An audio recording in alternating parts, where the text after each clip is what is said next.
நாம் இந்த பதிவில் இப்போ என்ன பார்க்குறோம் அப்படின்னா, வான்புகழ் அப்படின்னு சொல்லிட்டு வள்ளுவர் சொல்லியிருக்காரு இல்லைங்களா, மழையை பற்றி, நீர் மேலாண்மை பற்றி.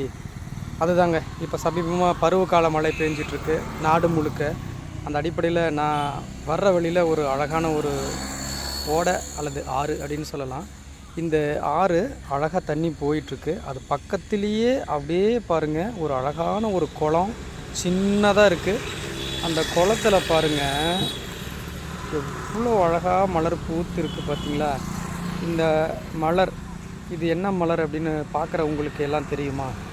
மறக்காமல் இந்த வீடியோ பார்க்குறவங்க இந்த மலருடைய பெயரை பாருங்கள், இந்த மலருடைய பெயரை கீழே பதிவு பண்ணுங்கள். ஏன்னா நாம் எப்போவுமே நம்மளுடைய சேனலில் வந்து நிறைய விஷயங்களை சொல்லிட்டு வரோம்.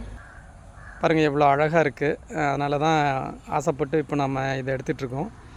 இதில் என்னென்னா, நம்ம எப்போவுமே நம்ம சேனலில் வந்து இயற்கையை பாதுகாக்கணும் அப்படின்னு நம்ம சொல்லிட்டு வரோம். அதை சார்ந்து தான் நம்மளுடைய சேனலில் வந்து நம்ம இயற்கையை பற்றி நிறையா போட்டுட்டு வருவோம். எப்போ நம்ம சேனலில் கவிதை போட்டாலும் இயற்கையை படம் பிடிச்சி தான் நம்ம போட்டுட்ருக்கோம். அந்த அடிப்படையில் இவ்வளோ ஒரு அழகான சின்ன குளத்தில் இந்த மலர் பூத்து இருக்குது. அதனால் இந்த பதிவு எடுத்திருக்கேன். இந்த வீடியோவை பார்க்குறவங்க இதை பற்றின கமெண்ட் பண்ணுங்கள்.